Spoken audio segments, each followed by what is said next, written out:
અંતર્ગત આજે 7 અરજી ખેડા જિલ્લામાંથી આવેલ હતી અને 7 અરજીમાંથી 7 અરજી મંજૂર કરવામાં આવેલ છે કમિટી દ્વારા.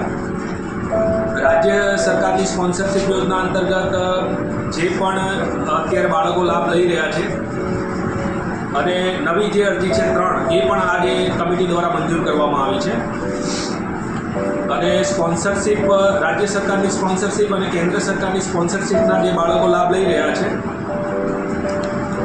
તેઓનું ચૂકવણું ચાલુ રાખવું અને તમામ બાળકોનું ઘર તપાસ અહેવાલ પૂર્ણ ત્રેણી કચેરી દ્વારા કરવામાં આવેલ છે. એટલે નવા બાળકો એડ થયેલ છે અને જૂના બાળકોને પણ તેઓની સહાય ચાલુ છે. હાલ પાલક માતા પિતા યોજનામાં 24-25ના વર્ષમાં 105 બાળકો અત્યારે હાલ લાભ લઈ રહ્યા છે. આજે SFCSCની આ કમિટીમાં તમામ સભ્યો દ્વારા સર્વાનુમતે 7 બાળકોની અરજી મંજૂર કરવામાં આવેલ છે. પાલક માતા પિતા યોજના ખરેખર ગુજરાત સરકારની આશીર્વાદરૂપ યોજના છે. ગુજરાત સરકારની તમામ યોજનાઓમાં સૌથી વધુ નાણાકીય લાભ મળતો હોય તો આ યોજનામાં છે. માસિક 3000 રૂપિયા બાળક 18 વર્ષનું થાય ત્યાં સુધી ચૂકવવામાં આવે છે.